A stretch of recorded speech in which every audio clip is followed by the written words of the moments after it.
Everyone, welcome to GS review. Friends, आज की video में हम यूपीएसआई के सबसे इम्पॉर्टेंट टॉपिक, यूपीएसआई के लिए जो सबसे इम्पॉर्टेंट टॉपिक है मूल विधि, उसकी बात करेंगे। तो चलिए शुरू करेंगे। मूल विधि या बेसिक लॉ। तो सबसे पहले बात करेंगे ये मूल विधि या बेसिक लॉ आखिर हैं क्या। और इससे पहले अगर आप हमारे यूट्यूब चैनल पर पहली बार हैं तो चैनल को सब्सक्राइब कर लीजिएगा, वीडियो को लाइक कर दीजिएगा एंड शेयर करिए। जो भी आपके सजेशन हो उसे कमेंट बॉक्स में ज़रूर बताइएगा। तो सबसे पहले देखेंगे आखिर मूल विधि या बेसिक लॉ जो हैं इनको हम डिफ़ाइन कैसे कर सकते हैं। तो ऐसे कानून, ऐसे नियम व कानून जो कि बेहतर समाज निर्माण तथा नागरिकों के अधिकारों और हितों की सुरक्षा के लिए बनाए जाते हैं, उनको क्या कहते हैं, उनको बेसिक लॉ या मूल विधि कहा जाता है। या कानूनों का संग्रह, कलेक्शन ऑफ एक्ट्स भी कहा जाता है, जो ऐसे नियम और जो कानून होते हैं जो कि समाज के बेहतर निर्माण और नागरिकों के अधिकारों और उनके हितों की रक्षा के लिए बनाए जाते हैं। ठीक है, अब आगे हम बात करेंगे कौन कौन से एक्ट जो है बनाए गए हैं। तो सबसे पहले बनाया गया था दहेज प्रतिषेध अधिनियम 1961। तो देखिए, सबसे पहले क्या होता है, कोई भी एक्ट होता है तो सब पहले वह पारित होता है और उसके बाद में वह लागू होता है। तो सबसे पहले बात करेंगे दहेज प्रतिषेध अधिनियम जो था ये पारित कब हुआ था। ये पारित किया गया था कब, 20 मई 1961 को। यदि एग्ज़ाम में पूछा जाता है कि ये पारित कब किया गया था तो 20 मई 1961 को पारित किया गया था और 1 जुलाई 1961 को इसको लागू किया गया था। ये सबसे पहले जो है लोकसभा में पेश कब हुआ, तो ये 1959 में। दहेज प्रतिषेध अधिनियम जो है ये 1959 में लोकसभा में पेश हुआ था, लेकिन ये फेल हो गया था। जब ये 1959 में लोकसभा में पेश किया गया तो ये फेल हो गया था। उसके बाद इसको कब, 1961 में इसको पेश किया गया और तब ये पास हो गया 1 जुलाई 1961। ये 20 मई 1961 को जो है ये पास हो गया। उसके बाद लागू हुआ कब, 1 जुलाई 1961 को ये लागू हो गया। इसमें बात करेंगे भारत का जो पहला संयुक्त अधिवेशन है ये कब हुआ था, ये हुआ था 1961 को। और आर्टिकल, कौन सी आर्टिकल की बात करें तो आर्टिकल 108। और ये लिया कहाँ से गया था, तो ये ऑस्ट्रेलिया से लिया गया था। और इसी में जो ये भारत का पहला संयुक्त अधिवेशन हुआ था, इसी में ये दहेज प्रतिषेध अधिनियम जो है ये पास हुआ था। दहेज प्रतिषेध अधिनियम, इस तरह से भी क्वेश्चन पूछा जा सकता है कि दहेज प्रतिषेध अधिनियम जो है ये किस अधिवेशन में पास हुआ था। तो ये भारत का जो पहला संयुक्त अधिवेशन 1961 में हुआ था, इसी में इसको पास किया गया था। इसमें अब बाउंडेशन क्या क्या लगाई गई, तो इसमें जो है ये दहेज लेने और देने पर दोनों पर रोक लगा दी गई। दहेज प्रतिषेध अधिनियम 1961 में इसमें जो है, इसमें सेक्शंस कितने हैं टोटल, तो इसमें 10 सेक्शंस हैं। कितने, 10 धाराएं हैं इसमें। सबसे पहले बात करेंगे सेक्शन 1 की। सेक्शन 1 में क्या क्या बात की गई, सेक्शन 1 में बात की इसका जो संक्षिप्त नाम, इसके विस्तार क्षेत्र और इसको प्रारंभ कब किया गया। तो इसका संक्षिप्त नाम जो है क्या है, इसका संक्षिप्त नाम है दहेज प्रतिषेध अधिनियम 1961। और इसका विस्तार क्षेत्र जो है तो कहाँ पर है, ये संपूर्ण भारत में, ऑल इंडिया में इसका विस्तार क्षेत्र है। और इसको प्रारंभ कब किया गया, तो ये 1961 में इसको प्रारंभ किया गया। आगे बात करेंगे सेक्शन 2। सेक्शन 2 में क्या बात की गई, सेक्शन 2 में बात की गई दहेज की परिभाषा, कि आखिर दहेज को डिफाइन कैसे किया जाए। तो इसमें कोई भी संपत्ति या कोई भी मूल्यवान प्रतिभूतियों का आदान प्रदान जो किया जाता है उसको यहाँ पर दहेज की परिभाषा दी गई। बात करेंगे सेक्शन 3 की। सेक्शन 3 में क्या कहा गया, इसमें बात की गई दहेज के लिए पनिशमेंट, कि यदि कोई दहेज लेता या देता है तो उसके लिए पनिशमेंट कितना होगा। तो इसके लिए पनिशमेंट जो है सज़ा और कारावास दोनों हो सकते हैं। सज़ा और कारावास दोनों हो सकते हैं। अब इसमें जो है सज़ा कितनी हो सकती है, तो 5 वर्ष से कम नहीं होगी, 5 वर्ष से अधिक। और जो है जुर्माना कितना होगा, तो ये 15,000 होगा। तो ये कोई मतलब बहुत बड़ी बात नहीं है। आगे बात करेंगे इसमें सेक्शन 4 की। अब सेक्शन 4 में बात की गई कि दहेज मांगने के लिए पनिशमेंट की। यदि कोई दहेज मांगता है तो उसके लिए क्या पनिशमेंट होगी। इसमें क्या होगा, इसमें कारावास जो है कितने 6 से 2 वर्ष, ये 6 माह से लेकर के 2 वर्ष तक का हो सकता है।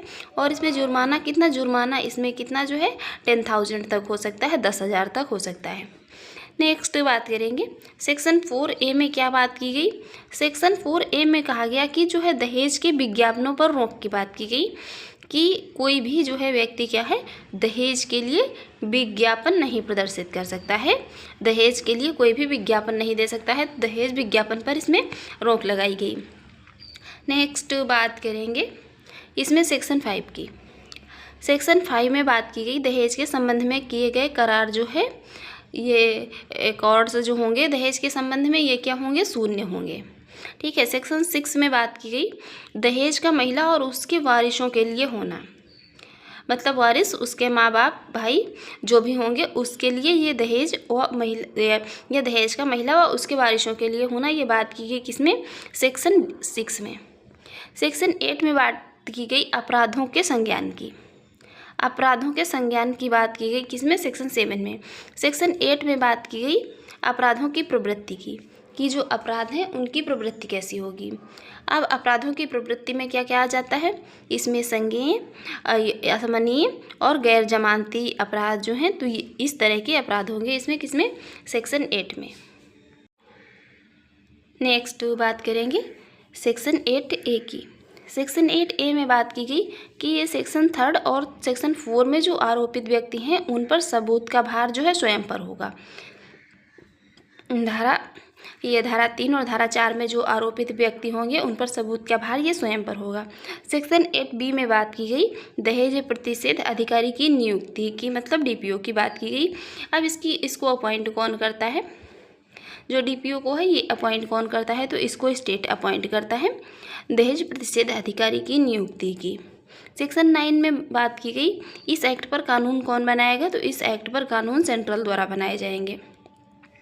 सेक्शन 10 में बात की गई इस एक्ट पर कुछ कानून जो है कौन, स्टेट भी बना सकता है। कुछ कानून जो है कौन, कुछ एक्ट जो है स्टेट भी बना सकता है, और लेकिन इस पर मुख्य रूप से कौन बनाएगा, तो मुख्य रूप से केंद्र ही बनाएगा। अब बात करेंगे इसमें दूसरे एक्ट की, स्त्री अशिष्ट रूपण प्रतिषेध अधिनियम 1986। ये कब आया था, 1986 में। अब इसमें अशिष्ट की बात करें तो अशिष्ट को हम यहाँ पर इस प्रकार से डिफाइन कर सकते हैं, जो समाज के मतलब प्रति सही ना हो, जो समाज के हिसाब से जो चीज़ सही ना हो उसको हम क्या कहेंगे, यहाँ पर अशिष्ट कहेंगे। ठीक है। ये जो इंडिजेंट, इसमें बात करेंगे इंडिजेंट रिप्रेजेंट ऑफ ये वुमेन प्रोहिबिशन एक्ट 1986 की। इसमें बात की गई, इसको इस तरह से डिफाइन किया गया कि समाज में जो भी महिलाओं के सम्मान और नागरिकों की मतलब इसमें महिलाओं के लिए जो सम्मान और उनकी गरिमा बढ़ाने के लिए लाया गया ये एक्ट है। ये एक्ट जो लाया गया स्त्री अशिष्ट रूपण प्रतिषेध अधिनियम 1986, इसको समाज में जो महिलाएं हैं उनके सम्मान और उनकी गरिमा को बढ़ाने के लिए इस एक्ट को लाया गया था। अब इसमें बात करेंगे ये पारित कब हुआ था। तो सबसे पहले ये पारित कब हुआ था, तो ये 23 दिसंबर 1986 को पारित हुआ। ये पारित कब हुआ, ये पारित हुआ 23 दिसंबर 1986 को। और इसको लागू कब किया गया, तो ये लागू हुआ 2 अक्टूबर 1987 को। 23 दिसंबर 1986 को पारित हुआ, लागू हुआ 2 अक्टूबर 1987 को।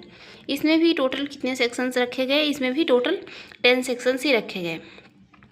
इसमें सेक्शन 1 में बात की गई जो अधिनियम का संक्षिप्त नाम है, इसका विस्तार और प्रारंभ की। इसका जो है ये अधिनियम है, इसका संपूर्ण नाम क्या है, तो इसका संपूर्ण नाम है स्त्री अशिष्ट रूपण प्रतिषेध अधिनियम 1986। इसका विस्तार कहाँ कहाँ पर हुआ, तो इसका भी विस्तार जो है संपूर्ण भारत मतलब कि ऑल इंडिया में हुआ। प्रारंभ कब हुआ, तो 1986 में इसको प्रारंभ किया गया। इसकी सेक्शन 2 में बात की गई परिभाषाओं का उल्लेख किया गया, इसको परिभाषित किया गया, इसकी परिभाषाओं के उल्लेख की बात की गई।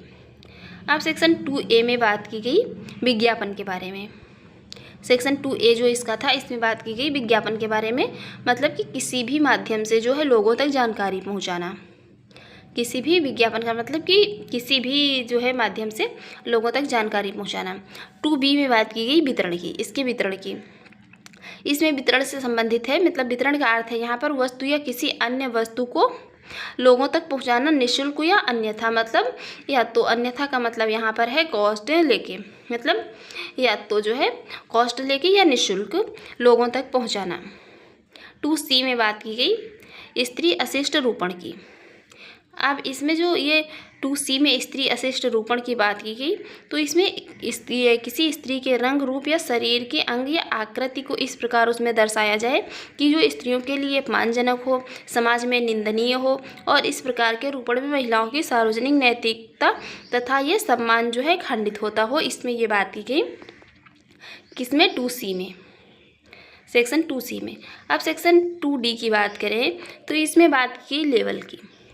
लेबल मतलब किसी पैकेज पर दिखाई या चिपकाई गई वस्तु, जो है किसी पैकेज पर यदि कोई पैकेज है उस पर कोई भी ये वस्तु जो है मतलब दिखाई या चिपकाई जाती है, तो ये बात की गई किसमें? सेक्शन 2D में। अब बात करेंगे किसकी? सेक्शन 3 की। सेक्शन 3 में बात की गई कि स्त्री का अशिष्ट रूपण करने वाले जो विज्ञापन हैं इन पर रोक होगी।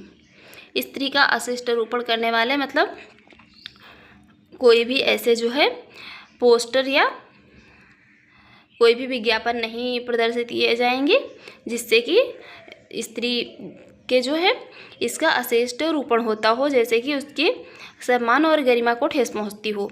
इसमें बात की गई कि ऐसा विज्ञापन ना तो ही कोई बनाएगा और ना बनवाएगा, ना संपादित करेगा और ना ही प्रदर्शित करेगा। ठीक है। अब आगे बात करेंगे सेक्शन 4 की।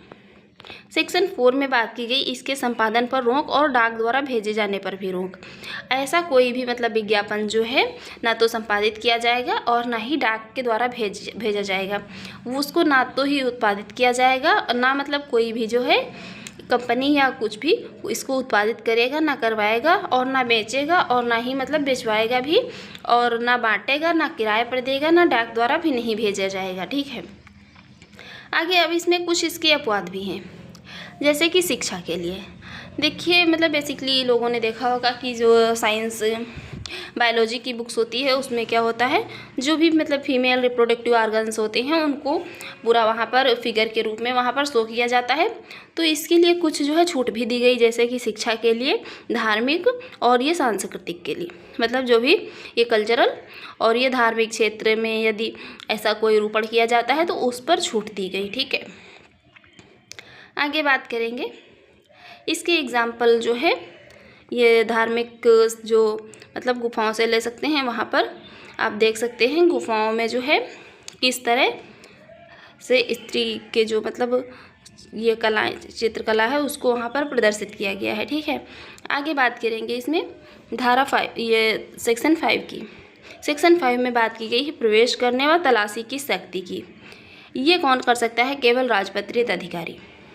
इसमें प्रवेश करने की शक्ति, तलाशी, सामग्री जब्त करने की शक्ति और दस्तावेजों के सबूत के तौर पर जब्त करने की शक्ति देता है। ये किसको? राजपत्रित अधिकारी को। सेक्शन 5।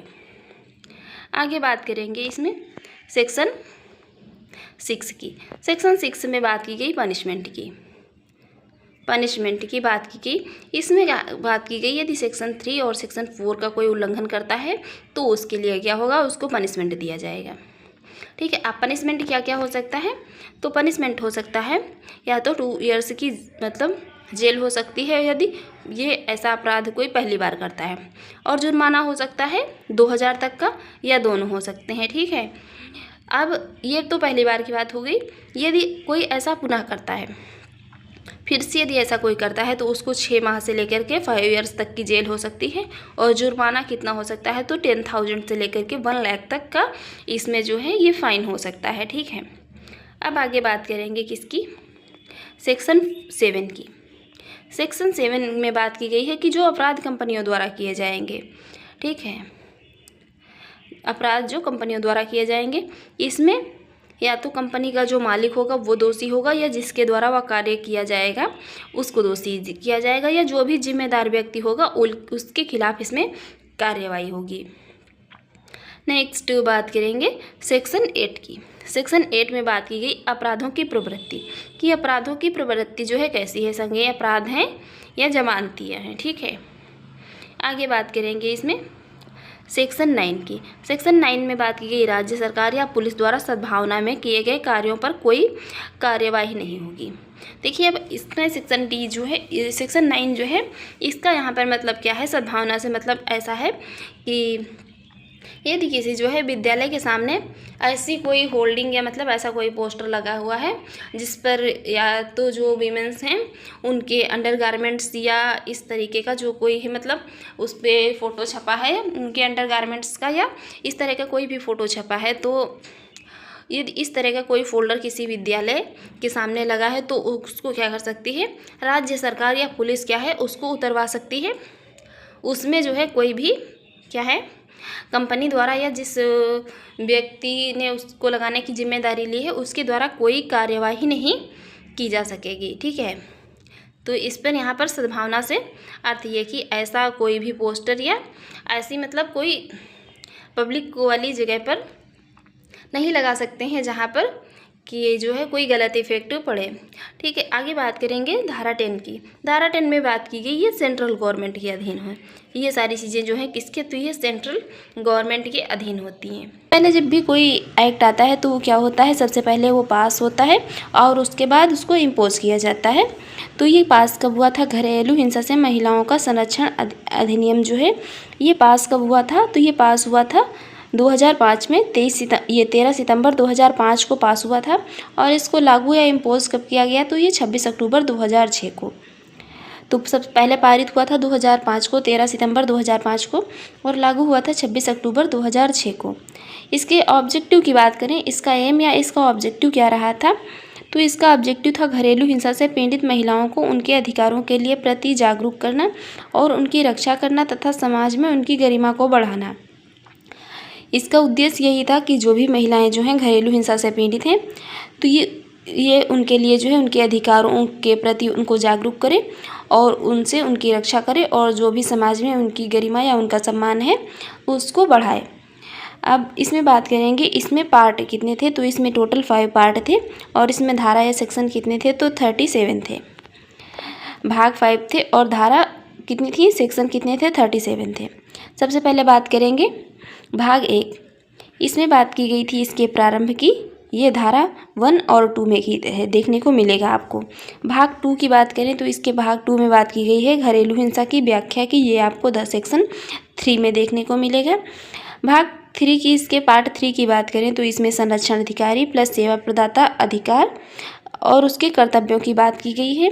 ये आपको इसमें इसका जो है प्रावधान किया गया है कितने, धारा 4 से लेकर के 11 में, धारा 4 से लेकर के 11 तक में इसका प्रावधान किया गया है।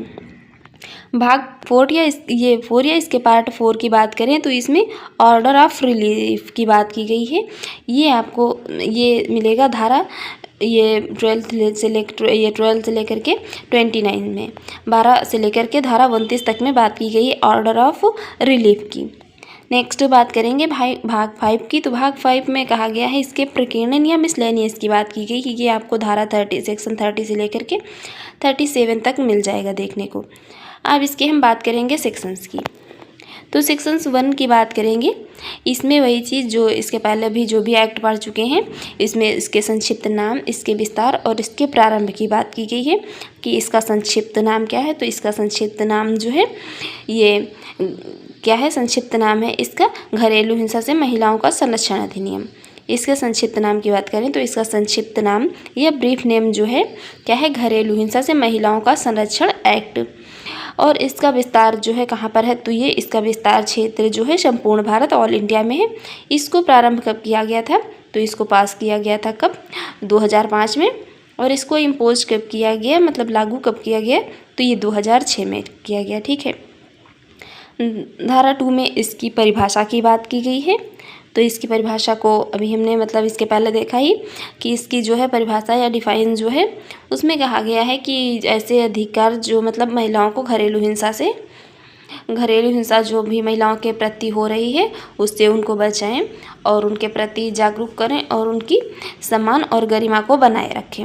ठीक है। धारा 3 में बात की गई है घरेलू हिंसा को परिभाषित किया गया है। सेक्शन 3 जो है इसका, तो इसमें घरेलू हिंसा जो है इसको परिभाषित किया गया है। अब इसकी परिभाषा क्या हो सकती है, इसको इस तरह से परिभाषित किया गया है, इसमें जो प्रत्यार्थी द्वारा किया गया ऐसा कार्य या कार्य का लोप घरेलू हिंसा होगा यदि व्यथित महिला निम्न प्रकार से प्रभावित है। यदि प्रत्यार्थी द्वारा ऐसा कोई भी कार्य किया जाता है या कार्य का लोप जो घरेलू हिंसा होगा यदि व्यथित महिला किसने मतलब ये निम्न प्रकार से जो है प्रभावित है। इसमें आ जाएगा यदि उसका कोई जो है फिजिकल एब्यूज़ हो रहा है, मतलब हो रहा है, दुरुपयोग हो रहा है, या कोई सेक्सुअल एब्यूज़ हो रहा है, या भावनात्मक दुरुपयोग हो रहा है, या उसका कोई आर्थिक दुरुपयोग हो रहा है, तो ये सब किस में आ जाएगा, ये आ जाएगा घरेलू हिंसा के मामले में। ठीक है। आगे बात करेंगे इसमें इसके सेक्शन 5 की। सेक्शन 5 में बात की गई है संरक्षण अधिकारी को जानकारी देने वाले व्यक्ति के दायित्वों के अपवर्जन की। जो भी संरक्षण अधिकारी होगा उसको जानकारी देने वाले व्यक्ति के दायित्वों के अपवर्जन की बात की गई है किसमें, सेक्शन 5 में। बात करेंगे सेक्शन 6 की। सेक्शन 6 में बात की गई है पुलिस अधिकारी, सेवा प्रदाता और मजिस्ट्रेट के कर्तव्यों की। जो भी पुलिस अधिकारी होंगे, सेवा प्रदाता होंगे और जो मजिस्ट्रेट हैं इनके अधिकारों की बात की गई है किसमें, सेक्शन 5 में। इनके कर्तव्यों की। अब इनके कर्तव्य क्या क्या होंगे देख लीजिए। कर्तव्य होंगे इनके जब घरेलू हिंसा के बारे में जानकारी प्राप्त हो, इनको जब घरेलू हिंसा के बारे में जानकारी प्राप्त हो, धनीय अनुशोषण, अभिरक्षा आदेश, संरक्षण आदेश की जानकारी व्यथित को देना। जो भी मतलब यहाँ पर बात की गई कि जो भी व्यथित महिला है उसको धनीय अनुतोषण, अभिरक्षा आदेश और संरक्षण आदेश की जानकारी देना। और जो भी मतलब सर्विस प्रोवाइडर, ये यहाँ पर सर्विस प्रोवाइडर का मतलब कोई कंपनी वगैरह जो भी रजिस्टर्ड हो उसकी बात की गई है, तो सेवा प्रदाता की जानकारी व्यथित महिला को देना और उसके संरक्षण अधिकारों का उल्लेख करना और उसको निःशुल्क विधिक सलाह देना। जो भी व्यथित महिला है घरेलू हिंसा से उसको निःशुल्क विधिक सलाह देने की बात, ये सब किसमें, ये कर्तव्य हैं सब किसके, पुलिस अधिकारी के, सेवा प्रदाता के और मजिस्ट्रेट के, ये सभी कर्तव्य हैं। ये बात की गई है इनके सेक्शन 5 में। अब देखेंगे सेक्शन 6। सेक्शन 6 में बात की गई है आश्रय स्थल के कर्तव्यों की। अब आश्रय स्थल के कर्तव्यों की बात की गई है। इसमें जो भी संरक्षण अधिकारी होगा उसके कहने पर जो भी व्यथित महिला है, जो भी मतलब घरेलू हिंसा से व्यथित महिला है, उसको संरक्षण अधिकारी के कहने पर आश्रय स्थल के अध्यक्ष को घरेलू हिंसा से व्यथित महिला के लिए आश्रय उपलब्ध कराना। अब आश्रय कौन होंगे, जो मतलब सरकार द्वारा अधिसूचित स्थान होंगे, जो सरकार द्वारा अधिसूचित आश्रय होंगे वही आश्रय इसमें होंगे। ठीक है। आगे बात करेंगे अब सेक्शन 7 की। सेक्शन 7 में बात की गई है चिकित्सा प्राप्ति अधिकारों की, मतलब चिकित्सा प्राप्ति अधिकारों की बात की गई है कि इसमें सेक्शन 7 में। अब इसमें अधिकार क्या क्या होंगे, अधिकार हों ये इसमें कौन कौन सा होगा, संरक्षण अधिकारी होंगे। ये जो है अधिकारों को प्रोवाइड कौन कराएगा, तो जो भी संरक्षण अधिकारी मतलब पीओ होंगे, सेवा प्रदाता या जो भार साधक होंगे, ये चिकित्सा प्राप्ति अधिकारों की बात की गई है किसमें, सेक्शन 7 में। सेक्शन 8 में बात की गई है संरक्षण अधिकारी की नियुक्ति की। संरक्षण अधिकारी जो होता है इसको अपॉइंट किसके द्वारा किया जाता है, तो इसको अपॉइंट किया जाता है स्टेट गवर्नमेंट के द्वारा। अब इसको स्टेट गवर्नमेंट के द्वारा अपॉइंट किया जाता है संरक्षण अधिकारी को, और इसको ये नीड टू अकॉर्डिंग, इसको आवश्यकता के अनुसार जो है अपॉइंट किया जाता है। और इसमें प्रेफरेंस मतलब वरीयता किसको दी जाती है, जो वीमेंस होती हैं। यदि कोई वीमेंस जो हैं तो उनको इसमें प्रेफरेंस दिया जाता है, और यदि जब वीमेंस नहीं है तो यहाँ पर जो है मेंस को भी क्या किया जाता है, अपॉइंट कर दिया जाता है संरक्षण अधिकारी के रूप में। ठीक है। आगे बात करेंगे सेक्शन 9 की। सेक्शन 9 में इसके कर्तव्यों की बात की गई है किसके, संरक्षण अधिकारी के। जो भी संरक्षण अधिकारी होगा उसके कर्तव्यों की बात की गई है। उसके कर्तव्य अब देख लीजिए क्या क्या होंगे। उसके कर्तव्य होंगे मजिस्ट्रेट की मदद करना, व्यथित को चिकित्सा उपलब्ध कराना और घरेलू हिंसा की रिपोर्ट मजिस्ट्रेट को देना। ये सभी कर्तव्य होंगे किसके, संरक्षण अधिकारी या पीओ के। संरक्षण अधिकारी या पीओ के ये सभी कर्तव्य होंगे कि मजिस्ट्रेट घरेलू हिंसा को रोकने में जो है मजिस्ट्रेट की मदद करे, और जो भी व्यथित महिला है उसको चिकित्सा उपलब्ध कराए और घरेलू हिंसा की रिपोर्ट इसको मजिस्ट्रेट को देना। नेक्स्ट बात करेंगे इसमें धारा 10 की, धारा 10 में बात की गई है सेवा प्रदाता के कर्तव्यों की। सर्विस प्रोवाइडर के जो भी कर्तव्य होंगे उनकी बात की गई है। अब ये सर्विस प्रोवाइडर कौन हो सकता है? या तो वे कंपनियां हो सकती हैं जो महिला के कल्याण के लिए कार्य करती हों। अब सर्विस प्रोवाइडर वो कंपनियां भी हो सकती हैं जो महिला कल्याण के लिए कार्य करती हों, बट यहाँ पर चीज़ क्या है कि जो ये है इनको सरकार के अधीन रजिस्टर्ड होना चाहिए। जो भी कंपनी सर्विस प्रोवाइड करती हो महिला कल्याण के लिए उसको क्या होना चाहिए? उसको सरकार के अधीन रजिस्टर्ड होना चाहिए। एक्ट 1956 के अकॉर्डिंग, 1956 के अकॉर्डिंग जो है उसको सरकार के अधीन रजिस्टर्ड होना चाहिए। आगे बात करेंगे इसमें, नेक्स्ट बात करेंगे सेक्शन 11 की। सेक्शन 11 में बात की गई है सरकार के कर्तव्यों की, कि सरकार जो भी गवर्नमेंट है इसके कर्तव्य क्या होंगे। गवर्नमेंट के कर्तव्य हैं इसी अधिकारी को सही लागू करना व संचालित करना। इसके अधिकार जो हैं उनको सही से लागू करना और संचालित इसको संचालित करना, ये अधिकार होंगे किसके? सरकार के। नेक्स्ट बात करेंगे इसमें सेक्शन 12 की। सेक्शन 12 में बात की गई है मजिस्ट्रेट को आवेदन की, एप्लीकेशन टू मजिस्ट्रेट की बात की गई है। किसमें? धारा 12 में। धारा 12 में बात की गई है जो व्यथित महिला है, अब ये मजिस्ट्रेट को एप्लीकेशन कौन दे सकता है? व्यथित महिला। मतलब अब ये मजिस्ट्रेट को आवेदन या एप्लीकेशन कौन दे सकता है? या तो व्यथित महिला दे सकती है, या जो भी संरक्षण अधिकारी या जो पीओ है वो दे सकता है, या कोई अन्य व्यक्ति भी इसको दे सकता है।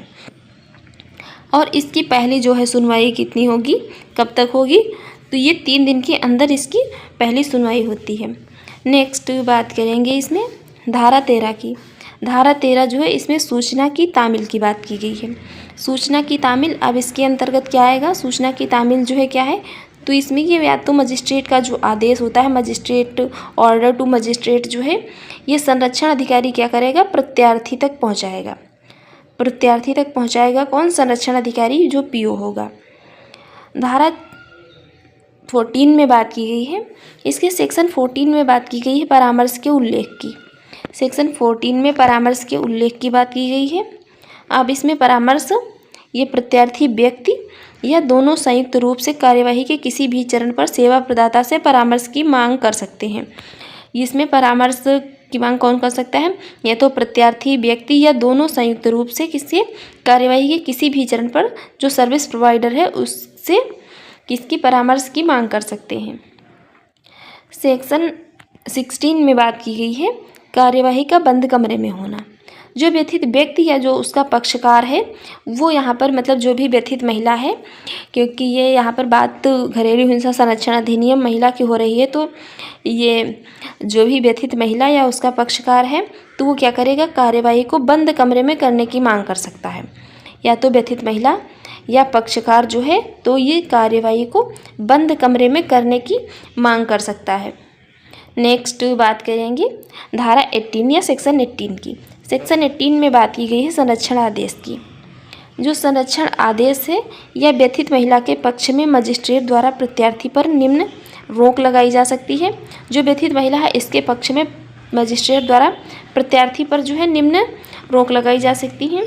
अब ये निम्न क्या क्या रोक जो है क्या क्या हो सकती है? इसमें घरेलू हिंसा करने पर रोक हो सकती है, और घरेलू हिंसा के कार्य में मदद करने पर रोक हो सकती है, और व्यथित व्यक्ति से सभी प्रकार के संपर्क पर भी रोक हो सकती है। घरेलू हिंसा करने पर रोक, घरेलू हिंसा के कार्य में मदद पर रोक, और व्यथित व्यक्ति से सभी प्रकार के संपर्क पर रोक। नेक्स्ट बात करेंगे सेक्शन 19 की। सेक्शन 19 में जो है तो ये निवास आदेश की बात की गई है। सेक्शन 19 में निवास आदेश की बात की गई है। इसमें प्रत्यार्थी को मजिस्ट्रेट द्वारा आदेश की वह व्यक्ति मतलब आदेश की वह व्यथित व्यक्ति के साथ ना रहे। निवास आदेश की इसमें बात की गई है कि जो प्रत्यार्थी होगा उसको मजिस्ट्रेट द्वारा आदेश दिया जाता है कि मतलब जो जिस व्यक्ति ने घरेलू हिंसा की है तो उसको ये आदेश दिया जाता है कि वह व्यथित व्यक्ति के साथ ना रहे।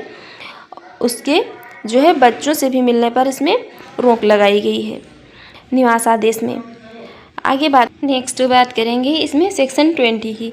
सेक्शन 20 में बात की गई है धनीय अनुतोष की। सेक्शन 20 में बात की गई है धनीय अनुतोष की। इसमें क्या होगा, इसमें मजिस्ट्रेट के आदेश पर प्रत्यार्थी द्वारा व्यथित को दिया गया धनीय हर्जाना। जो भी मजिस्ट्रेट के ऑर्डर पर जो प्रत्यार्थी होगा उसके द्वारा जो भी व्यथित महिला है उसको दिए गए धनीय मतलब जो भी फाइन है उसकी बात की गई है। तो ये फाइन कैसा हो सकता है, चिकित्सा के लिए हो सकता है और सामान क्षति के लिए है ये हो सकता है। नेक्स्ट बात करेंगे इसमें सेक्शन 21 की। सेक्शन 21 में बात की गई है अभिरक्षा आदेशों की। सेक्शन 21 में बात की गई है अभिरक्षा आदेशों की। सेक्शन 22 में बात की गई है रिलीफ ऑर्डर्स की, प्रतिकर आदेशों की। रिलीफ ऑर्डर की बात की गई है। सेक्शन 24 में बात की गई है मजिस्ट्रेट द्वारा पारित आदेशों को जो भी संरक्षण अधिकारी है उसके द्वारा पक्षकारों को निःशुल्क उपलब्ध कराने की। जो भी ये सेक्शन 24 में बात जो की गई है, ये जो भी मजिस्ट्रेट द्वारा जो भी पास ऑर्डर होंगे उनको क्या होगा, संरक्षण अधिकारी जो पीओ होगा उसके द्वारा जो पक्षकार होंगे उनको निःशुल्क उपलब्ध कराया जाएगा। और सेक्शन 27 में बात की गई है क्षेत्राधिकार की। अब ये क्षेत्राधिकार क्या होंगे, तो इसमें क्षेत्राधिकार की बात की गई है कि जो है ऐसे मामले जो होंगे ये घरेलू हिंसा से संबंधित जो मामले होंगे ये कहाँ पर दर्ज होंगे, तो ये दर्ज होंगे प्रथम श्रेणी न्यायिक जज के पास में। प्रथम श्रेणी न्यायिक जज के पास में ये मामले दर्ज होंगे और इसमें जो दिया गया निर्णय होगा वो क्या होगा, संपूर्ण भारत में प्रवर्तनीय होगा। मतलब संपूर्ण भारत में जो इसमें दिया गया निर्णय होगा वो प्रवर्तनीय होगा। नेक्स्ट बात करेंगे सेक्शन 29 की। अब सेक्शन 29 में बात की गई है अपील की। सेक्शन 29 में बात की गई है अपील की। जो भी व्यथित प्रत्यार्थी या जो सेशन कोर्ट में मजिस्ट्रेट के निर्णय के 30 दिन में अपील कर सकते हैं। जो भी व्यथित प्रत्यार्थी होगी मतलब कि जो व्यथित और जो प्रत्यार्थी हैं ये क्या कर सकते हैं, मतलब उनके ऐसा लगता है कि जो भी निर्णय हुआ है वो सही नहीं हुआ है, तो उसमें ये जो व्यथित महिला और या प्रत्यार्थी जो होंगे तो दोनों क्या कर सकते हैं, सेशन कोर्ट में मजिस्ट्रेट के निर्णय के 30 दिन के भीतर अपील कर सकते हैं। नेक्स्ट बात करेंगे धारा 31 की। सेक्शन 31 में बात की गई है यदि प्रत्यार्थी जो है इसके द्वारा संरक्षण आदेश को भंग किया जाए तो इस संबंध में सख्ती की बात की गई है। यदि जो भी प्रत्यार्थी द्वारा जो संरक्षण आदेश है, जो व्यथित महिला को मतलब संरक्षण आदेश दिया जाता है तो उसको यदि प्रत्यार्थी द्वारा भंग किया जाता है तो इसमें इसके शास्ति मतलब सजा की, इसके पनिशमेंट की बात की गई है। पनिशमेंट अब क्या क्या हो सकता है, तो पनिशमेंट जो है कारावास हो सकता है, मतलब कि जेल हो सकती है 1 ईयर की, या जुर्माना हो सकता है कितना 20,000 का, या दोनों हो सकते हैं। 1 ईयर की जेल या जुर्माना 20,000 का जो है ये दोनों हो सकते हैं। नेक्स्ट यहाँ पर और ये जो है तो ये होंगे कब, तो ये जो है घरेलू हिंसा में सज़ा का प्रावधान जो है तो ये क्या कब है, कहाँ पर है, तो ये 3 से लेकर के 10 साल तक इसमें जेल हो सकती है। और ये होंगे किसके तहत, तो ये BNS 85 के तहत होंगे घरेलू हिंसा में सज़ा का प्रावधान जो है। आगे बात करेंगे इसमें सेक्शन 32 की। सेक्शन 32 में बात की गई है अपराधों की प्रवृत्ति की या नेचर ऑफ क्राइम की। तो ये नेचर में कैसे होते हैं जो घरेलू हिंसा से संबंधित अपराध हैं, तो ये संज्ञेय हो सकते हैं और ये नॉन वेलेबल भी मतलब गैर जमानतीय भी हो सकते हैं, नॉन वेलेबल भी हो सकते हैं, गैर जमानतीय भी हो सकते हैं। धारा 33 में बात की गई है, सेक्शन 33 में बात की गई है जो संरक्षण अधिकारी है इसके द्वारा ये कर्तव्य निर्वहन न किया जाना, संरक्षण अधिकारी द्वारा कर्तव्य निर्वहन न किया जाना, ये सेक्शन 33 में बात की गई है। सेक्शन 34 में बात की गई है संरक्षण अधिकारी के खिलाफ कार्यवाही रोकने के लिए राज्य सरकार की अनुमति। जो भी संरक्षण अधिकारी है इसके खिलाफ जो कार्यवाही करना है यदि आपको कोई, तो उसके लिए क्या है, स्टेट गवर्नमेंट की अनुमति लेनी होगी। नेक्स्ट बात करेंगे सेक्शन 35 की। सेक्शन 35 में बात की गई है जो भी सरकारी कर्मचारियों द्वारा सद्भावनापूर्ण की गई कार्रवाई के लिए संरक्षण। जो भी ये सरकारी कर्मचारी होंगे उनके द्वारा जो सद्भावनापूर्ण की गई कार्रवाई है उसके लिए संरक्षण दिया जाएगा सेक्शन 35 के तहत। सेक्शन 37 में बात की गई है, इस अधिकार पर कानून बनाने की शक्ति किसको प्राप्त है, तो संसद को है। जो भी घरेलू हिंसा संरक्षण अधिनियम ये 2005 है, इसमें क्या होगा, इस पर कोई यदि अधिकार बनाना है तो वो कौन बना सकती है, संसद बना सकती है। मोस्ट इम्पॉर्टेंट फैक्ट है, याद रखिए, कानून बनाने की शक्ति किसको है, तो ये संसद को है। तो ये बाल विवाह निषेध अधिनियम 2006 में पारित हुआ था, लेकिन बाल विवाह को जो है रोकने के लिए कुछ प्रयास जो है पहले भी किए गए थे। तो सबसे पहले हम जो इम्पोर्टेंट फैक्ट हैं उनको देख लेते हैं। तो सबसे पहले इसमें पास हुआ था बाल विवाह को रोकने के लिए 1872 में नेटिव मैरिज एक्ट। इसमें जो ये बाल विवाह होता था इसका काफ़ी विरोध किया गया, काफ़ी तीव्र विरोध जब बाल विवाह का किया गया, तो ये इसको रोकने के लिए 1872 में ये नेटिव मैरिज एक्ट पास किया गया। इसमें क्या बात की गई, जो 1872 में नेटिव मैरिज एक्ट पास किया गया, इसमें 14 वर्ष से कम आयु की जो कन्याएं थीं उनके विवाह को वर्जित कर दिया गया। मतलब कि जिनकी एज जो है 14 ईयर्स से कम थी उन बालिकाओं के विवाह पर रोक लगा दी गई इसमें। और यह कानून जो था यह मतलब प्रभावी नहीं हो सका, क्योंकि यह प्रभावी इसलिए नहीं हो सका क्योंकि इसमें किसी पनिशमेंट की बात नहीं की गई थी। बाल विवाह कराने वालों के लिए जो है इसमें कोई दंड का प्रावधान नहीं किया गया था, इसलिए ये नेटिव मैरिज एक्ट जो 1872 का था ये जो है प्रभावी नहीं हो सका। उसके बाद बात करेंगे, उसके बाद आया सम्मति आयु अधिनियम 1891। जब ये प्रभावी नहीं हो सका नेटिव मैरिज एक्ट, तो आया ये सम्मति आयु अधिनियम 1891। ये किसके प्रयासों से लागू हुआ था, तो ये BM मालावारी थे। ये एक पारसी धर्म सुधारक थे और इनके ये अथक प्रयासों से सम्मति आयु अधिनियम आया 1891। अब इसमें क्या था, इसमें जो 12 वर्ष से कम आयु की कन्याएं थीं, मतलब 12 वर्ष से कम आयु की जो बालिकाएं थीं उनके विवाह पर रोक लगा दी गई। उसके बाद आता है ये भी जो है, क्योंकि इसमें भी ये सम्मति आयु अधिनियम ये 1891 जो था, इसमें भी जो बाल विवाह कराने वालों के खिलाफ जो है इसमें भी कोई पनिशमेंट की बात नहीं की गई, तो इसलिए ये भी जो है काफ़ी प्रभावी नहीं हो सका। उसके बाद आता है शारदा एक्ट। ये कब आता है, ये आता है 1930 में। ये हरबिलास शारदा थे, इनके अथक प्रयासों से ये आता है शारदा एक्ट। और इसमें क्या हुआ, इसमें जो विवाह के लिए जो लड़की थी उसकी आयु कितनी, तो ये 14 ईयर्स और लड़के की आयु कितने 18 ईयर्स निर्धारित की गई। शारदा एक्ट में ये कभी कभी स्टेटमेंट में भी पूछ लेता है कि शारदा एक्ट में जो है ये कब आया था, तो 1938 में आया था और हरबिलास शारदा थे, इनके अथक प्रयासों से इसको लागू किया गया था। और इसमें जो लड़की की आयु कितनी 14 वर्ष तथा लड़के की आयु जो है विवाह के लिए कितनी 18 वर्ष निर्धारित कर दी गई। ये भी जो है काफ़ी प्रभावी नहीं हो सका। इसके बाद में आया ये बाल विवाह निरोधक अधिनियम 1978 में आया बाल विवाह निरोधक अधिनियम। अब इसमें क्या हुआ, ये प्रभावी हो सका क्योंकि इसमें क्या हुआ, जो ये इसमें जो मतलब बालक की आयु थी तो ये विवाह के लिए कितनी 21 ईयर्स और बालिका की आयु जो थी तो ये विवाह के लिए कितनी 18 ईयर्स इसमें निर्धारित की गई। और इसमें क्या था, ये प्रभावी इसलिए हो सका क्योंकि इसमें जो बाल विवाह कराने वाले मतलब माता पिता या संरक्षक या जो भी कोई अन्य व्यक्ति थे तो उनके विरुद्ध इसमें दंड का प्रावधान किया गया, किसमें, बाल विवाह निरोधक अधिनियम 1978 में। तो ये सारे प्रयास जो है बाल विवाह को रोकने के लिए पहले भी हो चुके थे।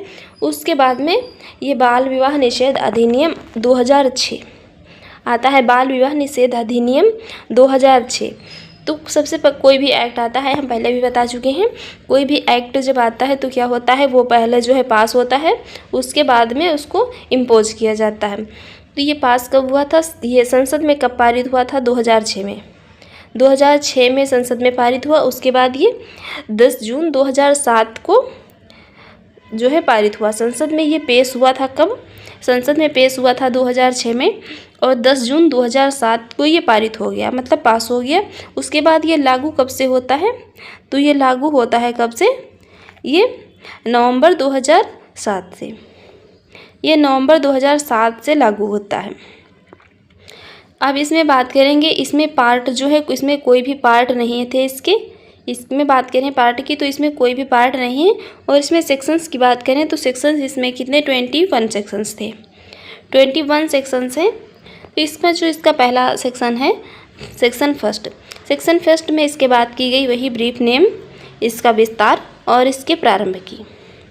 तो ये प्रारंभ कब हुआ, लागू कब हुआ, 2007 में। इसका विस्तार जो है कहाँ है, संक्षिप्त नाम क्या है, संक्षिप्त नाम इसका जो है ये बाल विवाह निषेध अधिनियम, संक्षिप्त नाम क्या है, ब्रीफ नेम जो है इसका बाल विवाह निषेध अधिनियम। और इसका विस्तार कहाँ कहाँ पर है, तो संपूर्ण भारत में। प्रारंभ कब किया हुआ, 2007 में। और इसका ये संपूर्ण भारत के अलावा इसका विस्तार जो है, यदि कोई मतलब ऐसा व्यक्ति जो भारतीय हो विदेश में भी रह रहा है तो ये बाल विवाह निषेध अधिनियम वहाँ पर भी लागू होता है। ठीक है, आगे बात करेंगे। सेक्शन 2 में बात की गई है इसकी डिफिनेशन की, सेक्शन 2 में इसकी डिफिनेशन की बात की गई है। अब इसकी डिफिनेशन जो है क्या हो सकती है, तो 2 का में बात की गई है बच्चे मतलब चाइल्ड को इसमें परिभाषित किया गया है। चाइल्ड को यहाँ पर किस प्रकार से परिभाषित किया गया है, बच्चे को इसमें इस प्रकार से परिभाषित किया गया है, यदि लड़का है तो उसकी वर्ष 21 ईयर से कम होनी चाहिए, उसको बच्चे की श्रेणी में रखेंगे। और यदि लड़की है तो उसकी एज कितनी होनी चाहिए, जो 18 ईयर से कम की लड़की होगी तो उसको क्या कहेंगे, उसको बच्ची कहेंगे। ठीक है, आगे बात करेंगे सेक्शन 2B की। सेक्शन 2B में बात की गई है चाइल्ड मैरिज की। चाइल्ड मैरिज की बात की गई है किसमें, सेक्शन 2 में। सेक्शन 3 में बात की गई है जो अनुबंध कराने वाले पक्ष में किसी एक के जो बालक होने पर भी बाल विवाह का शून्य होना, मतलब जो अनुबंध कराने वाले पक्ष जो होते हैं तो उसमें किसी एक के बालक होने पर भी क्या होगा, जो बाल विवाह होगा वो शून्य होगा।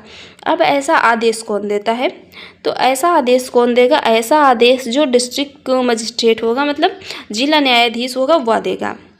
अब वो आदेश क्या क्या दे सकता है, उसमें आदेश देगा जो विवाह एक्ट से पहले हुआ विवाह हो या बाद में। अब इसमें विवाह शून्य कौन कौन सा हो जाएगा, तो या तो मतलब ये विवाह एक्ट जो है इससे पहले हुआ विवाह, यदि बाल विवाह है तो वो भी शून्य हो जाएगा। और याचिका कोई भी इसमें दायर कर सकता है, याचिका पूछा जाए कौन दायर कर सकता है, तो इसमें याचिका जो है कोई भी दायर कर सकता है, पक्षकार या मतलब संबंधित व्यक्ति या कोई भी इसमें याचिका दायर कर सकता है। और याचिका को कब दायर किया जा सकता है, अगर बात करें तो याचिका ये विवाह के पहले भी दायर हो सकती है, विवाह के दौरान और विवाह के बाद भी, मतलब वयस्क होने के 2 वर्ष पूर्व तक ये याचिका जो है दायर की जा सकती है। नेक्स्ट बात करेंगे इसमें सेक्शन 4 की। सेक्शन 4 में बात की गई है बाल विवाह में अनुबंध करने वाली महिला का भरण पोषण या अनुतोषण। अब बाल विवाह में इसमें ये सेक्शन 4 इसका कहता है कि ये बाल विवाह में जो अनुबंध करने वाली महिला है उसका भरण पोषण और अनुतोषण की बात की गई है।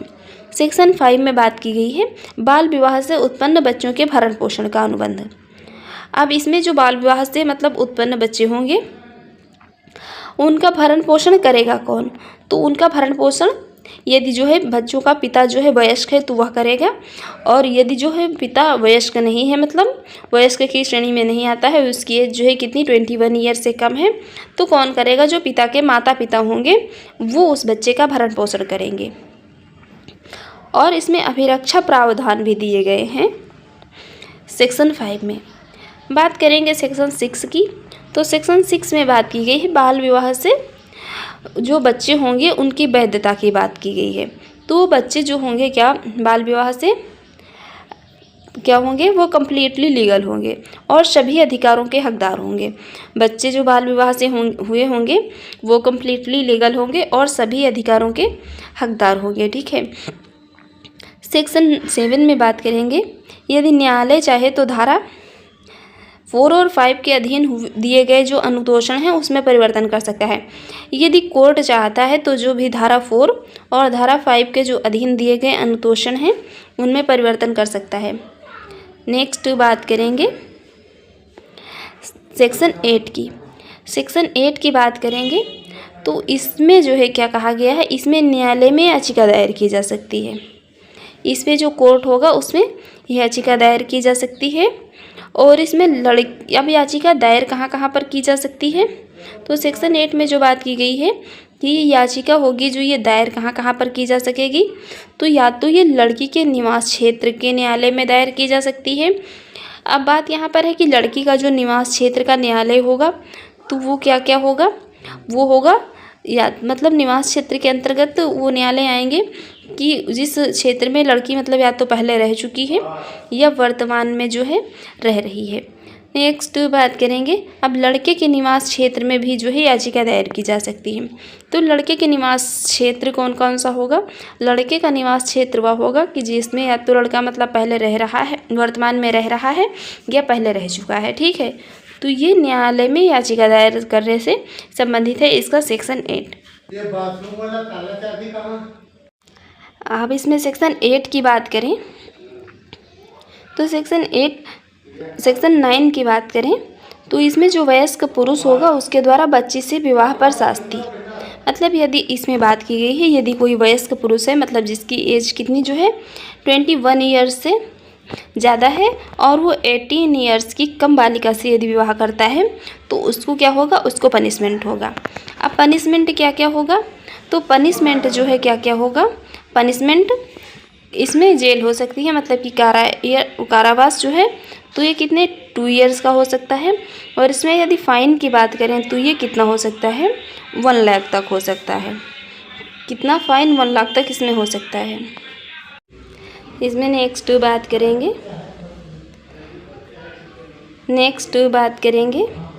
इसमें सेक्शन 10 की बात करेंगे, बाल विवाह को अनुष्ठानित करने वालों के लिए सज़ा की।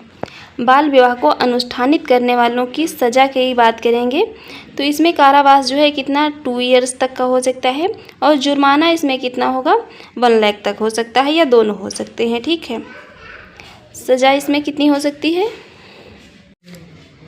नेक्स्ट बात करेंगे इसमें सज़ा और कारावास जो होगा, मतलब सज़ा होगी तो क्या होगी, कारावास होगा कितने ईयर्स का होगा, 2 ईयर्स का होगा और जो फ़ाइन होगा वह कितना 1 लाख तक हो सकता है या दोनों, मतलब बहुत दोनों हो सकते हैं। ठीक है, ये बात की गई है किसमें, सेक्शन 10 में। यदि कोई बाल विवाह को अनुष्ठानित करने वाले के लिए ये सज़ा दी गई है यदि कोई बाल विवाह कराता है।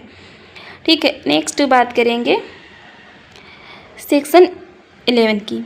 धारा 11 में बात की गई है बाल विवाह को प्रचारित या अनुमति देने के लिए सज़ा। बाल विवाह जो है उसको प्रचारित या अनुमति देने के लिए जो सज़ा होगी वो क्या क्या हो सकती है। ये पहली बात तो हो किसको सकती है, बाल विवाह को प्रचारित या अनुमति करने वाले जो हैं हो कौन कौन से सकते हैं, तो या तो माता पिता हो सकते हैं या उनके संरक्षक या कोई संस्था हो सकती है। ठीक है, अब इसमें जो है ये कारावास या इसमें जो पनिशमेंट है वो कितना हो सकता है, पनिशमेंट इसमें जो है कितना 2 ईयर्स तक का हो सकता है। सज़ा इसमें जेल 2 ईयर्स की हो सकती है और जुर्माना जो है इसमें फ़ाइन कितना 1 लाख तक का हो सकता है।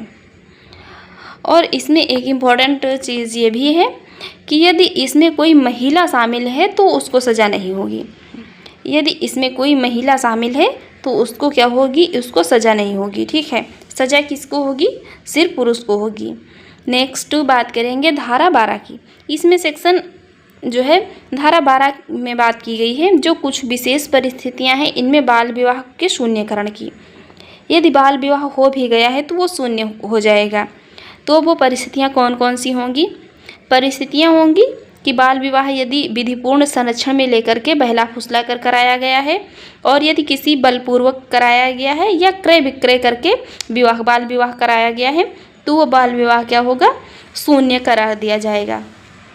नेक्स्ट बात करेंगे सेक्शन 13 की। सेक्शन 13 जो है तो ये न्यायालय की शक्तियों की व्याख्या की बात करता है कि न्यायालय की जो है शक्तियाँ क्या होंगी, न्यायालय की जो कोर्ट की पावर्स हैं उनको ये एक्सप्लेन करता है। इसमें बात की गई है कि मामला दर्ज कौन करेगा, मामला दर्ज कौन कर, जो ये बाल विवाह से संबंधित मामला होगा इसको दर्ज कौन करेगा, तो ये या तो यहाँ इसमें जो महानगर मजिस्ट्रेट होगा वो दर्ज करेगा या प्रथम श्रेणी जो न्यायिक जज होगा वो दर्ज करेगा, जो प्रथम श्रेणी न्यायिक जज होगा वो दर्ज करेगा या महानगर मजिस्ट्रेट दर्ज करेगा। ठीक है, नेक्स्ट बात करेंगे इसमें सेक्शन 14 की। सेक्शन 14 में बात की गई है जो आदेश जारी होने के बाद विवाह जो है क्या होगा, शून्य होगा। यदि मतलब आदेश दे दिया गया है इसको रोकने का। और यदि कोई उसके बाद भी मतलब जैसे किसी को पता चल गया कि बाल विवाह हो रहा है और उसको उस पर आदेश उसको रोकने का जारी कर दिया गया है, तो उसके बाद भी यदि वो विवाह होता है तो विवाह क्या होगा, उसको शून्य करार दिया जाएगा, वह विवाह शून्य होगा। ठीक है, नेक्स्ट बात करेंगे सेक्शन 15 की। सेक्शन 15 में जो है बात की गई है, जो इस प्रकार के बाल विवाह से संबंधित जो अपराध होंगे वो संज्ञेय होंगे और गैर जमानतीय होंगे, मतलब संज्ञेय और गैर जमानतीय होंगे। ठीक है, नेक्स्ट बात करेंगे इसमें सेक्शन 16 की। सेक्शन 16 में जो है बाल विवाह प्रतिषेध अधिकारी की बात की गई है। जो बाल विवाह प्रतिषेध अधिकारी होगा, बाल विवाह प्रतिषेध ऑफिसर जो होगा, उसको सबसे पहले बात की गई है कि अपॉइंट कौन करेगा। तो उसको अपॉइंट कौन करेगा, इसको स्टेट गवर्नमेंट अपॉइंट करेगी, स्टेट गवर्नमेंट अपॉइंट करेगी। अब इसके कार्य क्या क्या होंगे, तो जो ये ऑफिसर को अपॉइंट करेगी स्टेट गवर्नमेंट, इसका कार्य होगा बाल विवाह को रोकना, उल्लंघन करने पर कानूनी कार्यवाही करना। यदि कोई बाल विवाह के लिए जो कानून बनाए गए हैं और यदि उनका कोई उल्लंघन करता है तो उस पर एक कानूनी कार्यवाही करना, और बाल विवाह के जो दुष्प्रभाव हैं उनको समाज में बताना।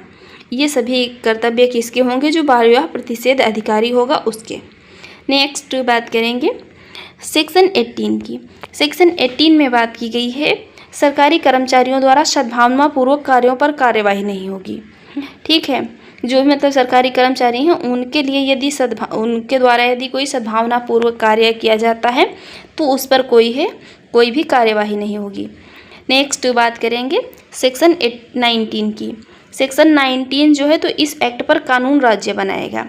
इस एक्ट पर कानून जो है कौन बनाएगा, तो सबसे इम्पोर्टेंट फैक्ट है, सबसे इम्पोर्टेंट जो है सेक्शन है सेक्शन 19, कौन बनाएगा, स्टेट बनाएगा। इस पर कानून जो है सेंट्रल गवर्नमेंट नहीं बनाएगी, कौन बनाएगी, स्टेट गवर्नमेंट बनाएगी। भ्रष्टाचार निवारण अधिनियम 1988। भ्रष्टाचार निवारण अधिनियम 1988।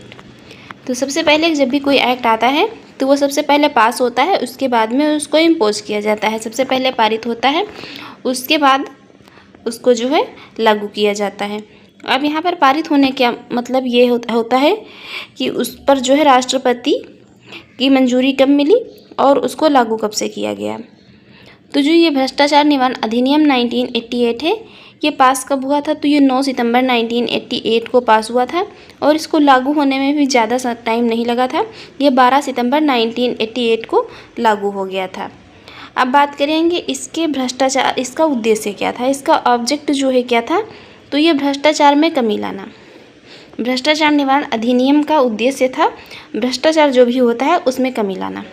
अब बात करेंगे यहाँ पर कि भ्रष्टाचार, आखिर भ्रष्टाचार का मीन्स, भ्रष्टाचार का अर्थ क्या होता है। तो भ्रष्टाचार जो है तो इसका यहाँ पर अर्थ होता है कि जो अपने कार्यों का दायित्व तो पूरा ना करते हुए गलत प्रकार से कार्य करना, केवल अपने स्वार्थ या धन प्राप्ति के लिए कार्य करना। यदि मतलब कोई भी व्यक्ति या कोई भी अधिकारी जो भी है तो वह उसको जो भी मतलब कार्य सौंपे गए हैं, जो भी उसके दायित्व हैं उसको पूरा नहीं कर रहा है, ये अगर पूरा कर भी रहा है तो या तो मतलब गलत प्रकार से कर रहा है, या वो अपने स्वार्थ के लिए सिर्फ कर रहा है, या वो धन प्राप्ति के लिए कर रहा है। तो ये मतलब होता है, तो अगर यदि वो ऐसा कर रहा है तो क्या वो भ्रष्टाचार की श्रेणी में आता है, भ्रष्टाचार के अंतर्गत आता है, वो भ्रष्टाचार कर रहा है। नेक्स्ट बात करेंगे, ऐसा नहीं है कि ये भ्रष्टाचार निवारण अधिनियम 1988 के पहले जो है कोई भी अधिनियम इसके लिए नहीं बनाए गए थे। इसके लिए पहले भी कुछ एक्ट बनाए गए थे, जैसे 1778 में रेगुलेटिंग एक्ट बनाया गया था, और भी एक्ट बनाए गए थे इसके लिए। तो जब ये 1988 में ये अधिनियम आता है भ्रष्टाचार निवारण अधिनियम, तो इसके पहले के जो भी प्रावधान थे वो समाप्त कर दिए गए थे। ये भ्रष्टाचार निवारण के लिए जो भी पहले प्रावधान या जो भी एक्ट बनाए गए थे उन सभी को यहाँ पर समाप्त कर दिया गया था। उसके बाद इसमें संशोधन होता है। संशोधन कब होता है, तो ये 26 जुलाई 2018 को। भ्रष्टाचार निवारण अधिनियम में संशोधन कब होता है, ये 26 जुलाई 2018 को होता है। इसमें पार्ट की बात करें, पार्ट कितने हैं, तो इसमें पार्ट 5 हैं, और सेक्शन की बात करें या धाराएं कितनी हैं, तो ये 31 है। अब इसमें बात करेंगे, सबसे पहले बात करेंगे पार्ट 1 में पार्ट 1 में सेक्शन 1 और 2 की बात की गई है, तो इसमें प्रारंभ की बात की गई है। और जो इसका पार्ट 2 है तो उसमें ये सेक्शन 3 से लेकर के 6 तक की बात की गई है। इसमें जो स्पेशल जजेस हैं उनकी बात की गई है। और पार्ट 3 में इस प्रावधान किया गया है, ये 7 से लेकर के धारा 6 सेक्शन 16 तक की बात की गई है। तो इसमें ये जो क्राइम और पनिशमेंट की बात की गई है, क्राइम और पनिशमेंट का प्रावधान किया गया है। पार्ट 4 में जो है तो इसमें ये सेक्शन 17 और 18 ये इन्वेस्टिगेशन से संबंधित है। इसमें जांच और या इन्वेस्टिगेशन की बात की गई है। पार्ट 5 की बात करें तो इसमें धारा 19 से लेकर के 31 इसमें ये अभिवक्ता और जो भी मिसलेनियस है उसकी बात की गई है। अब हम बात करेंगे, देखेंगे एक एक करके सभी सेक्शंस को। तो जैसे कि पहली क्लासेस में देख चुके हैं, सेक्शन 1 में ठीक उसी तरह इसमें भी बात की गई है इसके संक्षिप्त नाम की, मतलब ब्रीफ नेम की, और इसके प्रारंभ होने की और इसके विस्तार की। तो इसका ब्रीफ नेम जो है क्या है, भ्रष्टाचार निवारण अधिनियम 1988। ये प्रारंभ कब हुआ, तो ये 1988 में प्रारंभ हुआ। इसका विस्तार कहाँ पर है, इसका विस्तार तो ऑल इंडिया में तो है ही, संपूर्ण भारत में है भी, और यदि भारत के बाहर भी या मतलब किसी भी कंट्री में कोई भारतीय व्यक्ति यदि रह रहा है तो ये क्या है, वहाँ भी लागू होता है। ठीक है, आगे बात करेंगे। सेक्शन 2 में इसकी परिभाषाओं की बात की गई है। अब परिभाषाओं में इसमें इसकी निर्वाचन की परिभाषा की बात की गई है 2A में। तो निर्वाचन का मतलब क्या होता है, निर्वाचन का मतलब होता है कि लोगों या निर्वाचन मंडल के द्वारा जिस नेता का चयन किया जाता है। 2B में बात करेंगे, 2B में बात की गई है लोक कर्तव्य की। तो लोक कर्तव्य क्या होते हैं, अब लोगों के हित के लिए जो किया गया कार्य होता है उसको लोक कर्तव्य कहते हैं। ठीक है, 2C में बात की गई है लोक सेवक की। लोक सेवक का अर्थ यहाँ पर क्या है, लोक सेवक से मतलब है ऐसा व्यक्ति जो सरकार से वेतन लेकर लोकहित में कार्य करे। ऐसा व्यक्ति जो सरकार से वेतन लेकर के लोकहित में कार्य करता है उसको लोक सेवक कहा जाता है। नेक्स्ट बात करेंगे, ऐसा व्यक्ति जो लोकधिकरण में हो। ऐसा व्यक्ति भी हो सकता है लोक सेवक जो लोकधिकरण में हो, वो भी लोक सेवक कहलाएगा। नेक्स्ट बात करेंगे सेक्शन 3 की। सेक्शन 3 में बात की गई है विशेष न्यायाधीशों की नियुक्ति की। स्पेशल जजेस जो हैं इनके अपॉइंटमेंट की बात की गई है सेक्शन 3 में। अब इनका अपॉइंटमेंट करता कौन है, जो भी स्पेशल जजेस होते हैं इनको अपॉइंट कौन करता है, तो इनको अपॉइंट करता है सेंट्रल गवर्नमेंट या स्टेट गवर्नमेंट। सेंट्रल गवर्नमेंट या स्टेट गवर्नमेंट इनको अपॉइंट करती है। इनके ऑब्जेक्ट की बात करें, इनके उद्देश्य की बात करें तो इसके उद्देश्य जो है इनको अपॉइंट करने के क्या क्या होते हैं, तो इसमें इस अधिनियम के अधीन जो अपराधों के संदर्भ में और इस अधिनियम के जो अपराधीन षड्यंत्र या दुष्प्रेरण या योजना के अपराधों के मामलों पर सुनवाई के लिए इनको अपॉइंट किया जाता है। नेक्स्ट बात करेंगे, अब इनकी जो है योग्यताएं क्या क्या हो सकती हैं। योग्यताएं हो सकती हैं या तो वो सत्र न्यायाधीश रहे हों या वो सहायक सत्र न्यायाधीश रहे हों पहले। तो यदि कोई भी ऐसा जज है जो वो या तो पहले सत्र न्यायाधीश रहा है या सहायक सत्र न्यायाधीश रहा है तो उसको क्या होगा, उसको यहाँ पर जो है स्पेशल जजेस में अपॉइंट किया जाएगा। ठीक है, नेक्स्ट बात करेंगे सेक्शन 5 की। सेक्शन 5 में बात की गई है जो स्पेशल जजेस जो हैं ये जो अपॉइंट किए जाते हैं इनके कर्तव्य और शक्तियों की बात की गई है। इनकी पावर्स क्या क्या होंगी, तो इनकी पावर्स जो हैं क्या क्या होंगी, तो ये विशेष न्यायाधीश अभियुक्त की अनुपस्थिति के बिना भी सुनवाई कर सकते हैं। इनकी ये पावर्स होंगी और ये इनकी पावर्स होंगी कि जो स्पेशल ये जजेस हैं ये जो अभियुक्त या मतलब जो आरोपी होगा उसकी एब्सेंट में यदि वह प्रेजेंट नहीं है तो उसके बिना भी मामले की सुनवाई कर सकते हैं।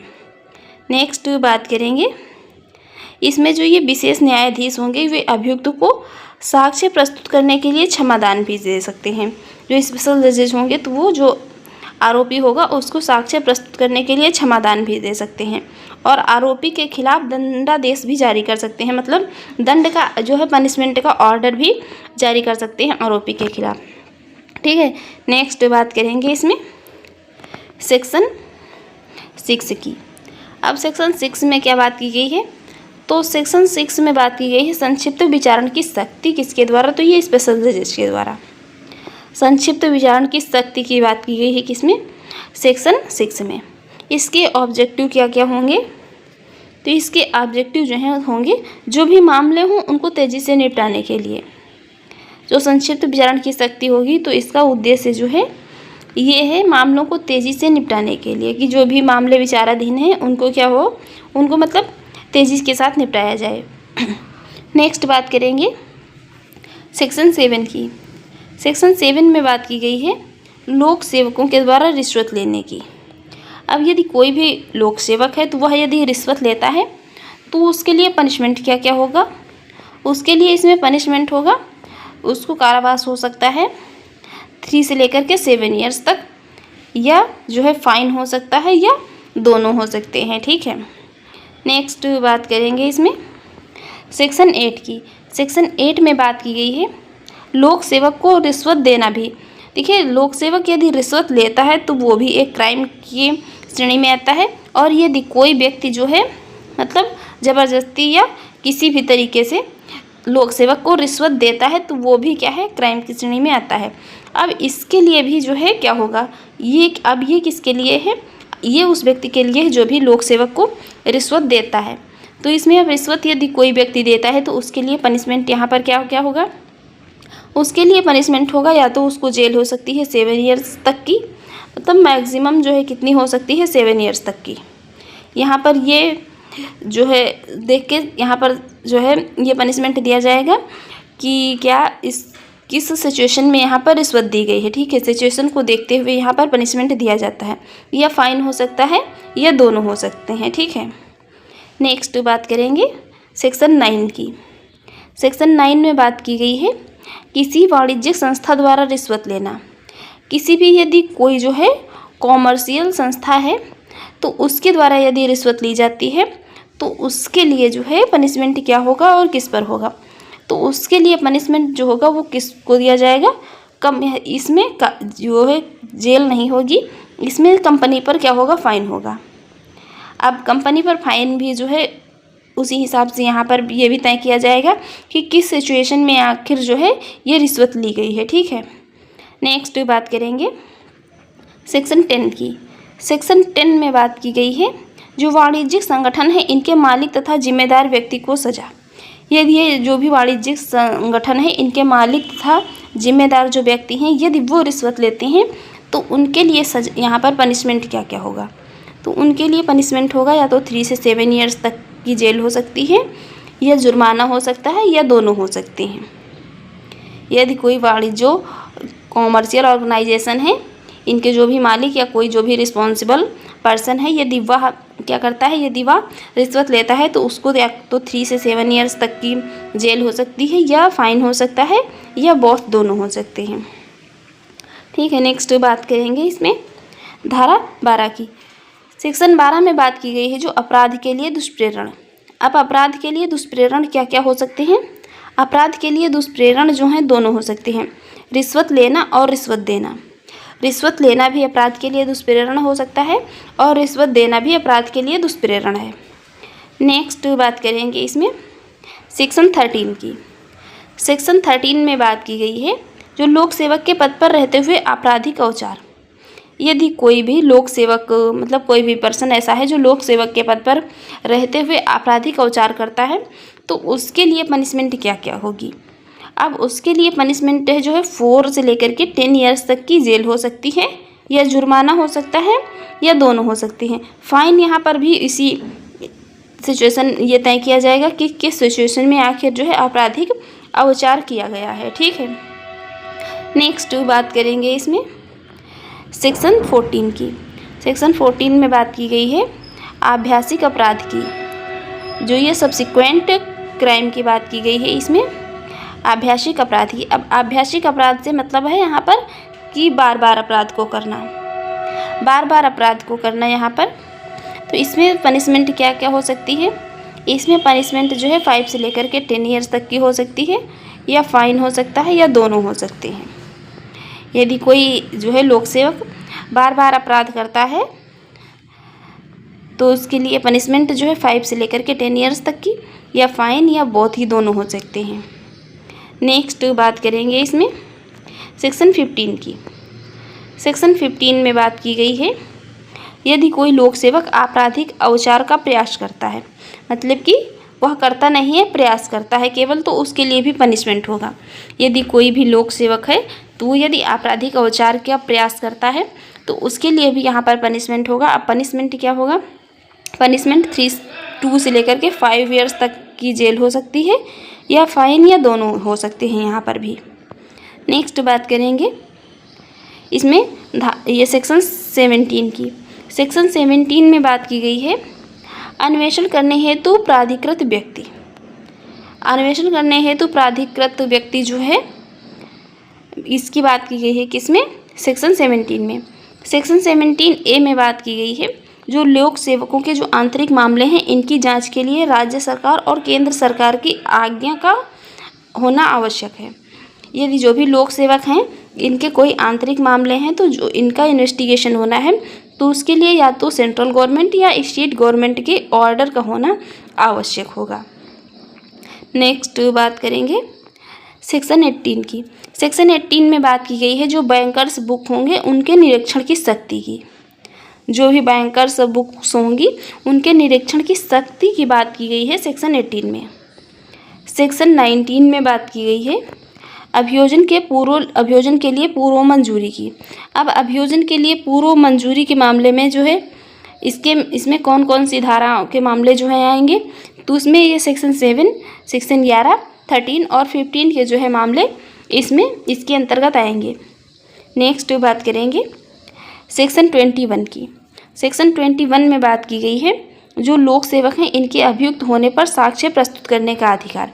यदि कोई लोक सेवक जो है आरोपी होता है तो वो साक्ष्य स्वयं प्रस्तुत करने का अधिकार होगा उसको। नेक्स्ट बात करेंगे सेक्शन 25 की। सेक्शन 25 में बात की गई है कि जो ये अधिनियम जो होगा तो ये किस पर लागू नहीं होता है, तो ये आर्मी, नेवी और एयरफोर्स पर ये एक्ट जो है ये लागू नहीं होता है। ये एक्ट किस पर, तो आर्मी, नेवी और एयरफोर्स पर लागू नहीं होता है। इनके अपने खुद के एक्ट होते हैं जो आर्मी, नेवी और एयरफोर्स, ये डिफेंस ऑफिसर्स पर ही लागू होते हैं, ये अन्य लोगों पर लागू नहीं होते हैं। ये जो डिफेंस ऑफिसर्स होते हैं इनके अपने खुद के अलग नियम होते हैं। ये जो नियम होंगे ये किस पर, इन पर लागू नहीं होंगे। नेक्स्ट बात करेंगे सेक्शन 27 की। सेक्शन 27 में बात की गई है हाई कोर्ट की पावर, ये अपील की शक्ति जो है कहाँ पर हो, अपील की शक्ति की, और अपील कहाँ पर की जा सकती है, ये अपील केवल हाई कोर्ट में ही की जा सकती है। अपील कहाँ पर की जा सकती है, अपील केवल जो है ये हाई कोर्ट में ही की जा सकती है। सेक्शन 21A की बात करेंगे। सेक्शन 21A में बात की गई है कानून बनाने का अधिकार किसको होगा, ये केवल सेंट्रल गवर्नमेंट को होगा। इस पर यदि कोई भ्रष्टाचार निवारण कानून, इस पर ये जो भ्रष्टाचार निवारण एक्ट है इस पर यदि कोई कानून बना सकता है तो कौन बना सकता है, केवल सेंट्रल गवर्नमेंट। इसमें स्टेट गवर्नमेंट इस पर कोई भी जो है कानून नहीं बना सकती है। अब बात करेंगे सेक्शन 31 की। सेक्शन 31 जो है तो इसके अंतर्गत आईपीसी की जो कुछ धाराएं हैं उनका लोप हुआ है। आईपीसी की जो कुछ धाराएं हैं उनका लोप किया गया है किसके अंतर्गत, तो ये बात की गई है सेक्शन 31 में। तो फ्रेंड्स आपको हमारी ये वीडियो कैसी लगी कमेंट बॉक्स में ज़रूर बताइएगा, और चैनल पर पहली बार है तो चैनल को सब्सक्राइब कर लीजिएगा, वीडियो को लाइक कर दीजिएगा एंड शेयर करिए। Thanks for watching.